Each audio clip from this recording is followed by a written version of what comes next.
A conversar sobre los ganglios en el cuello, qué son los ganglios en el cuello, cómo afecta eso a una persona, cómo podemos tratar la infección a los ganglios.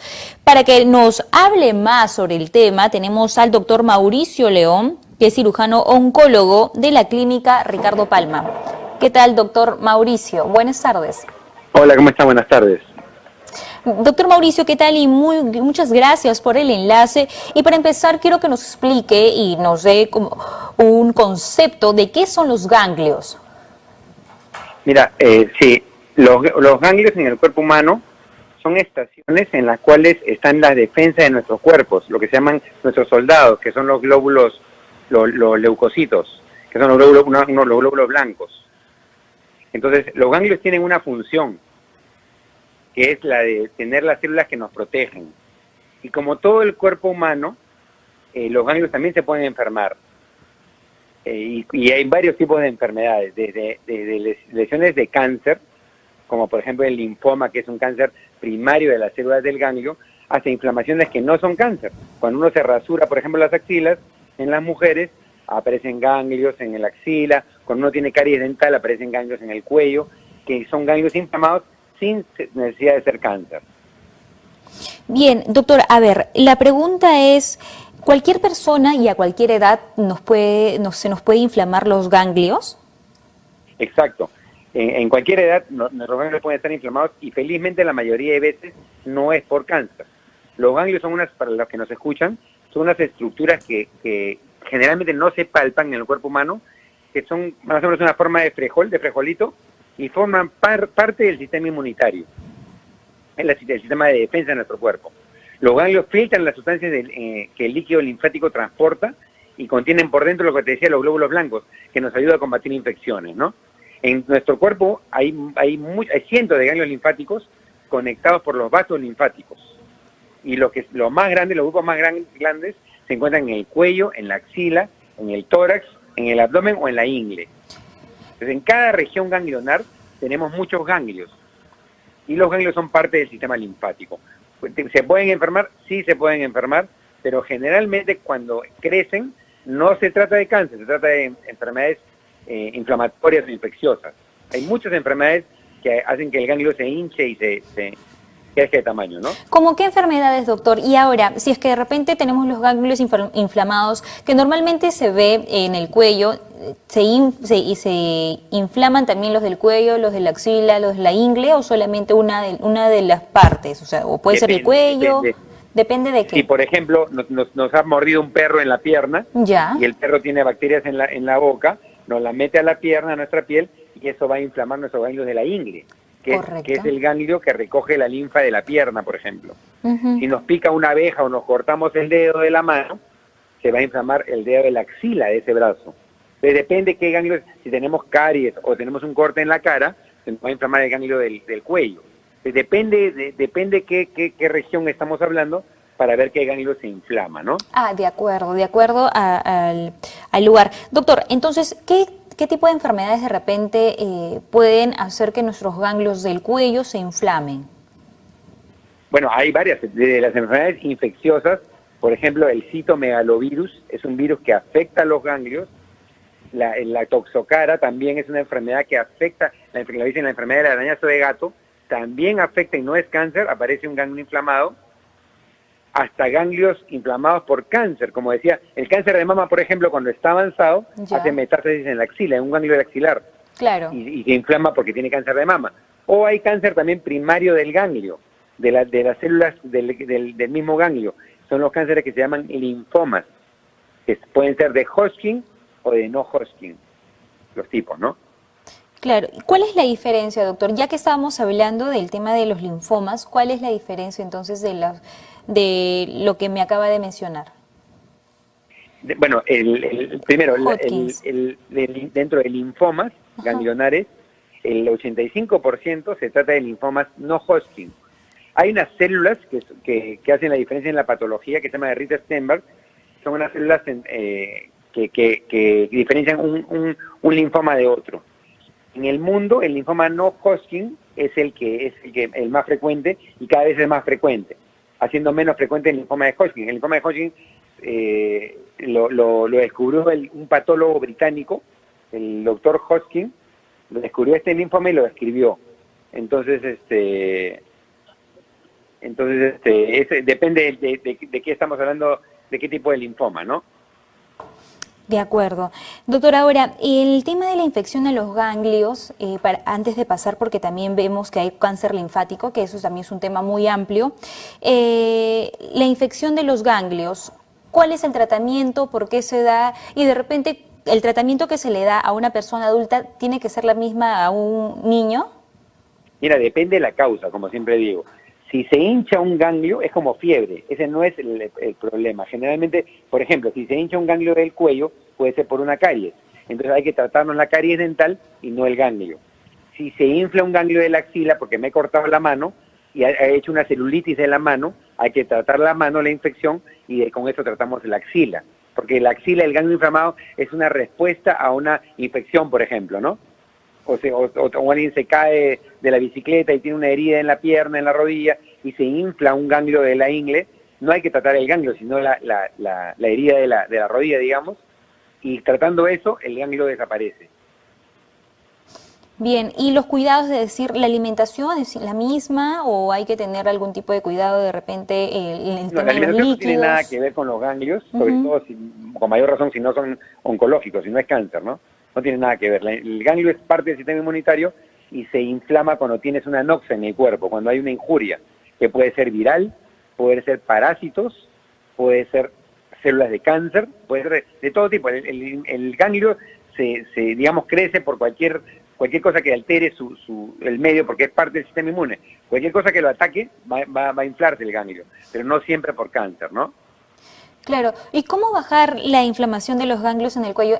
Es decir, si es que hay forma de que sea de manera natural o siempre tiene que ser medicado. Si, por ejemplo, el ganglio se inflama por una inflamación, estamos hablando de una caries o, digamos, un corte que tenemos en la cara o cualquier cosa que nos ha herido la cara y se infla un ganglio del cuello, entonces eso se va a ir solo. Nuestro sistema inmunitario va a atacar esa infección y, digamos, ese ganglio va a desaparecer solo. Si por otro lado esa bacteria que ingresa a nuestro cuerpo es muy agresiva, vamos a necesitar antibióticos para atacarla. Y atacando esa infección, el ganglio va a disminuir, ¿no? O sea, como te digo, hay que atacar primero la causa para que el ganglio, que es una respuesta a la noxa, a la injuria, disminuya de tamaño, en el caso de no ser cáncer, ¿no? Claro, y ahora, ¿cuánto tiempo tardan en desaparecer los ganglios inflamados? Hay muchos que se quedan mucho tiempo. Hay que ver las características del ganglio. Generalmente un ganglio benigno es menor de 1 centímetro, ¿Ya? o hasta 2 centímetros, depende de la localización. Si es en la axila, hasta 2 centímetros. Si es en el cuello, hasta 1 centímetro. Si es en la ingle, hasta 1,5 centímetros. Y uno ya cuando, digamos, uno que es oncólogo, nosotros que vemos todo el día, palpamos ganglios y viene mucha gente a decir, doctor, tengo este ganglio que puede ser cáncer, uno ya se da cuenta por las características de la firmeza del ganglio. Entonces, cuando un ganglio es cáncer, el ganglio es más duro, es como si fuera un caucho. Ya. Es algo así, uno aprende con el tiempo a palpar un cáncer, ¿no? Claro, y eso es importante. Entonces, si es que de repente entonces nosotros tenemos los ganglios inflamados, ¿es recomendable acercarse de inmediato al doctor y qué tipo de exámenes debemos hacernos? Claro, si uno encuentra un ganglio inflamado, Ya. tiene que ver la causa y mejor es ir al médico, ¿no? Porque no vaya a ser que se trate de un linfoma, que es un cáncer del ganglio, que generalmente se ven en personas, hombres o mujeres, mayores de 50 años. Mayores de 50 años. Entonces, si tiene un ganglio, digamos, que no desaparece y está persistente y está grande, definitivamente hay que ir al médico, porque esta enfermedad del linfoma se conoce desde el año 1860 y pico, 66, descubierto por este doctor, el británico, y desde ahí es el primero que descubrió el tipo de la enfermedad, y ahora hay muchísima gente con linfoma, ¿no? Claro, ahora hablando del cáncer entonces linfático, doctor, ¿cuáles son los síntomas? ¿Quiénes son las personas más propensas a tener este problema? Bueno, de inicio, como cualquier cáncer, no tiene ningún síntoma el linfoma. En realidad no tiene ningún síntoma, excepto, y cuando va avanzando el ganglio puede crecer de tal tamaño que ya es palpable, generalmente no duele, y a veces vienen lo que se llaman los síntomas B, que ya son otros signos que te puede decir que la enfermedad está un poquito más avanzada, que es el cansancio más de lo adecuado, un cansancio mayor de lo habitual, la sudoración nocturna, una sudoración que ya te moja el polo en la noche. Si no sé qué pasa, doctor, que estoy sudando y el polo lo cambio porque está lleno, o sea, está mojado, ¿no? Y el otro es fiebre de origen desconocido, etcétera, etcétera, ¿no? Bien, ahora, ¿cómo es el tratamiento para las personas que tienen cáncer de ganglios? También, ¿cuánto tiempo puede vivir una persona con el cáncer linfático? En realidad el cáncer linfático, el tratamiento que tenemos clásico es la quimioterapia y a veces complementada con radioterapia. Felizmente hay un nuevo tratamiento hace unos años que se llama la inmunoterapia, que tiene menos efectos colaterales que la quimioterapia y se cura. Hay miles de pacientes que se curan. El médico que ve este tipo de cáncer es el médico oncólogo o el oncólogo clínico, le llamamos. Nosotros, por ejemplo, yo soy cirujano oncólogo. Viene un paciente con una gran masa, entonces viene a nosotros, los cirujanos, hacemos la biopsia. Este cáncer no se opera. Hay mucha gente que opera, pero por otras razones. Este cáncer no se opera. Se hace una biopsia, el patólogo oncólogo, que es el especialista, te tipifica qué tipo de linfoma es, porque hay varios tipos de linfoma. Linfoma de células B, linfoma de las células T, linfoma de células NK, linfoma de Hodgkin, como te decía, versus el no Hodgkin, por estas células que se llama Rito-Steinberg, que se ven en la patología, etcétera, etcétera, y tienen que tipificar el linfoma para clasificar qué tipo de linfoma, y con eso se deriva el oncólogo clínico, quien es el responsable de dar el tratamiento al paciente según el tipo de linfoma que tenga. Bien, doctor, entonces usted ha mencionado tipos de linfoma. ¿Nos podría brindar y nos podría explicar cada uno para que nos dé un poco el concepto y también saber la diferencia? Sí, hay varios tipos de clasificación de linfoma. Hay varios tipos de clasificación. Hay una que es por el tipo de células de donde ha generado el cáncer. Del linfoma T, células B, linfoma de células T o linfoma de células NK. Ya. La forma más fácil de clasificar el linfoma, que es la antigua y la más fácil, que es de dos tipos, es el linfoma de Hodgkin y el no Hodgkin. Es la forma más fácil de ver esto, ¿no? Y dentro del linfoma de no Hodgkin, que es el 85% de los casos, hay varios tipos de linfoma. Linfoma de células grandes B difuso, folicular, linfocítico crónico, del manto, Burkitt, etcétera, etcétera. Entonces, ya eso depende del patólogo. Hay unos estudios que se llaman de inmunohistoquímica, que son proteínas que tipifican la neoplasia. Digamos, es como decir, linfoma es como decir carro. Hay Nissan, Toyota, Mercedes, BMW, claro. Igual, linfoma hay varios tipos. Y cada uno con diferente pronóstico y a veces diferente tratamiento. Felizmente tenemos esta inmunoterapia, donde los oncólogos clínicos le dan al paciente estos shots de inmunoterapia. Generalmente son 6 y tienen muy bien tolerados y muchas veces se curan. Otras veces, lamentablemente, entran en remisión y después de un tiempo regresan. Pero hay otro armamentario para seguir atacando este tipo de linfomas, ¿no? Bien. Ahora, ¿la extracción, hay posibilidad de que se pueda extraer los ganglios linfáticos? La posibilidad técnica sí hay, pero no se debe. ¿Y no se debe? ¿Por qué no se debe y qué pasa si es que lo hace? No responde, claro, o sea, cuando el cáncer responde a la cirugía, uno opera. Por ejemplo, cáncer de mama inicial, cáncer de pulmón, cáncer de ojo, cáncer de piel, etcétera, etcétera, etcétera. Pero cuando el cáncer es quimiosensible y la quimioterapia tiene alta chance de curarlo, por gusto operas. Porque esta enfermedad es de todos los ganglios generalmente. No es que en el cuello y ahí nomás queda, es de todas las células que están dentro del sistema linfático. Entonces es imposible sacarlas. Por lo que se le da un tratamiento de quimioterapia. A veces si está muy grande le damos una enfermedad grosera, bulky, le dan radioterapia, los radioterapeutas, y la inmunoterapia es el tratamiento moderno. Pero ya, si llegan al extremo de repente de la extracción, doctor, entonces, ¿cuál es, cómo sería? Entonces, ¿la persona puede hacer normal su vida, puede, o tiene algún tipo de restricción? Bueno, como los ganglios tienen una función, nunca va a ser normal, por eso es que no se opera. Hay otros cánceres que sí operamos ganglios. Hoy día, justamente en la mañana, estaba operando un cáncer de mama con ganglios comprometidos, y donde hay que resecar los ganglios, pero en linfoma no. Si lo operan, está mal operado. El linfoma no se opera. No se opera. El linfoma es una enfermedad quimiosensible. Y la persona puede vivir normal, puede hacer deporte, puede correr, puede trabajar, puede tener hijos, etcétera, etcétera, etcétera. La tasa de sobrevida del linfoma en general es casi del 85%. Si es estadio 1, es más del 90%. Entonces, ¿qué quiero decir con esto? Que la mayoría de personas con linfoma se cura. Claro, entonces ese es un dato sumamente importante. Y ahora, ¿cómo nosotros, es decir, como personas de repente vemos que tenemos un ganglio inflamado y que pasa tiempo y sigue del mismo tamaño, no hay ningún tipo de cambio, no baja la inflamación? Entonces, eso deberíamos preocuparnos, deberíamos ir entonces en ese momento. Bueno, si es una persona, señor o señora de más de 50 años con un ganglio que apareció de la noche a la mañana, sin ningún corte, sin ningún trauma previo, sí debería ir al médico. En cambio, es una persona de 15 años que se ha caído del skate y se hace un ganglito de 1 centímetro en la ingle, puede ser normal. Pero hay que ver en qué contexto está el ganglio.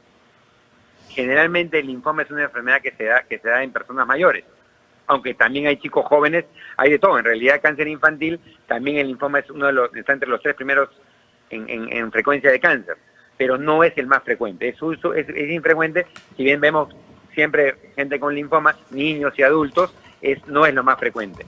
La primera causa es una enfermedad inflamatoria. Bien, entonces, ¿nos puede recordar, doctor, para tenerlo en cuenta para las personas que recién se conectan a través de los 91.9 FM, cuáles son los síntomas, primero, de la inflamación de los ganglios y luego también del cáncer linfático? Sí, primero, para que sepan, el ganglio es parte de nuestro sistema inmunitario, que es parte del sistema de defensa, y se puede enfermar como cualquier otro órgano. Se enferma el hígado, se enferma el ojo, se enferma el pulmón, se enferman los ganglios.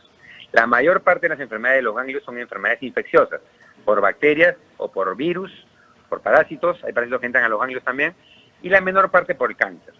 El cáncer del primario del ganglio, o sea, que inicia en el ganglio, se llama linfoma, y es más común en personas mayores de 50, entre 50 y 60 años, y entre 15 y 35 años. A veces esto se relaciona con un virus que uno lo tiene en la época de la niñez, que se llama el Epstein-Barr. Entonces, y también personas con SIDA, con HIV, tienen más riesgo que la población general de tener linfoma. Entonces, de acuerdo al tipo de linfoma, hay varios tipos de linfoma. Uno, el oncólogo clínico, que es el especialista de esa enfermedad, ya indicará el tratamiento más adecuado para ese paciente, que muchas veces incluye quimioterapia, inmunoterapia, que son tratamientos costosos pero con menos efecto y con más respuesta, y a veces con radioterapia también. Bien, doctor, entonces hay que tener en cuenta lo que usted nos dice. Ahora, otra duda, ¿cómo es que se inicia el cáncer linfático?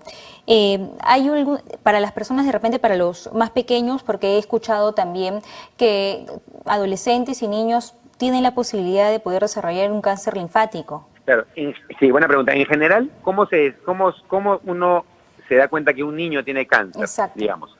Lo primero es la pérdida, el cambio de actitud, el chiquito ya no es el mismo, cambio de comportamiento inusual, entonces puede llevar a que puede estar desarrollando un cáncer. Y en general, para el linfoma, es agrandamiento de los ganglios del cuello, axila o ingle, pérdida inexplicable de peso, más del 10% de tu peso. Yo no estoy haciendo dieta, he perdido 15 kilos, ahí está pasando algo. Claro. Puede ser cáncer de estómago, puede ser linfoma. Fiebre que no sepas de dónde viene. Una fiebre persistente, digamos, no tienes una infección, no tienes nada y te da fiebre. Transpiración en la noche, como te decía hace un rato, que sudas el polo, te lo tienes que cambiar porque estás totalmente sudado, sin que hayas hecho nada. Una aplicación de tu cuerpo que no ceda, fatiga, una fatiga que no te permite hacer tus cosas, tus labores habituales, y síntomas más inespecíficos, pero los principales son esos 6 que te he dicho, ¿no? Entonces, el papá, al ver este tipo de síntomas, ¿cuál es el paso a seguir? ¿A dónde se tiene que dirigir? ¿Qué tipo de exámenes debe de hacer el papá? Tiene que llevarlo al pediatra, ¿no? Obviamente, al pediatra. Y si el pediatra examina al bebé, o al niño, o al adolescente, y ve algo medio raro, porque ellos saben, entonces lo mandará al pediatra oncólogo, que es el especialista que trata linfomas en niños y adolescentes. Si es un adulto y el médico general está viendo al adulto y le ve un ganglio, lo ve medio raro, entonces lo pasa al oncólogo. Si lo pasa al médico oncólogo, el médico oncólogo va a querer una biopsia. Entonces lo transfiere a nosotros, que somos los cirujanos oncólogos, hacemos la biopsia y le devolvemos al paciente para que lo traten ellos. de la mejor manera, ¿no? Ahora, he escuchado mucho que la mayoría le tiene mucho miedo a la quimioterapia por el tema de los síntomas después de el tratamiento, ¿no? Después de la intervención. En la radioterapia es igual, es decir, los síntomas de repente aparecen vómitos o de repente caída de cabello, ¿o no? No, para nada. La radioterapia es un tratamiento local, es como la cirugía. Ujú. Por ejemplo, sin radioterapia en la mama, te van a dar unos rayos en la mama y no tiene por qué caerse el pelo, un poquito de cansancio nomás, pero nada de, no como la quimioterapia, que es un tratamiento sistémico de todo el cuerpo. Ahora, quimioterapia hay 1000 tipos, quimioterapia es como decirte país, hay Perú, Ecuador, China, Rusia, igual, quimioterapia hay ciclofosfamida, metotrexate, 5-fluoracilo, hay un montón de drogas, hay drogas que se te cae el pelo, hay drogas que no se cae el pelo, hay drogas que producen náuseas, hay drogas que no producen náuseas, hay drogas que se ponen endovenoso, hay quimioterapia que se pone vía oral, etcétera, etcétera, etcétera. Entonces, quimioterapia es un término muy amplio y felizmente la medicina ha avanzado tanto que si te producen náuseas, hay unos potentes antieméticos que te hacen de que ya no tengas las náuseas, etcétera, etcétera. Entonces tiene muchas armas y la quimioterapia, por ejemplo, hablando de linfomas, un tratamiento buenísimo, porque no te estoy diciendo que tiene casi 9 de 10 linfomas se curan en estadios 1. Entonces es una gran respuesta a esa enfermedad, ¿no? La recuperación, es decir, después de la intervención de la quimioterapia depende también, asumo, doctor, que depende del cuerpo de cada persona, del cuerpo de cada niño. ¿Cuándo es que la persona puede empezar a realizar su vida normal? Entre comillas. En realidad, hasta durante la quimio, la vida es casi normal. Sin ser normal, pero casi normal. Ya el tratamiento ha avanzado muchísimo, sobre todo con la inmunoterapia. La persona le dan el tratamiento en 2-3 horas y se va a su casa a seguir trabajando. Y puede hacer deporte, sin exagerar obviamente, pero casi es normal. Y si acabas tu tratamiento y estás bien, obviamente totalmente normal, va a ser la vida de la persona, ¿no? No tiene ningún tipo de restricción y el tema de la alimentación, que es lo que le comenté al inicio. La alimentación cuando una persona recibe quimioterapia tiene que ser de casa, ¿no? Por ejemplo, ¿no? Una de las cosas no tiene que ser por ejemplo, en un restaurante que no tengas la certeza que es todo limpio. Uh-huh. Porque como te bajan las defensas, puede venirte infecciones secundarias como diarrea. Lo segundo, no puede ser una alimentación muy grasosa, porque la quimioterapia va a afectar las células del intestino, la va a desepitelizar y va a hacer que el intestino pueda haber más diarrea. Entonces, unas cosas muy grasosas tampoco. Hay ciertas cosas, ciertas cositas, pero no hay una cosa muy, digamos, tiene que comer esto o no tiene que comer el otro, no. Pero casi la nutrición es también casi normal. Y si es que una persona tiene cáncer linfático, y hablamos ahora en medio del tema de la pandemia, la COVID-19, los cuidados, ¿cuáles son? El tratamiento también se podría seguir si es que en caso la persona se contagia de COVID. Bueno, como todo cáncer, uh-huh, cuando el cáncer se contagia con COVID hay que ver qué tipo de contagio tiene.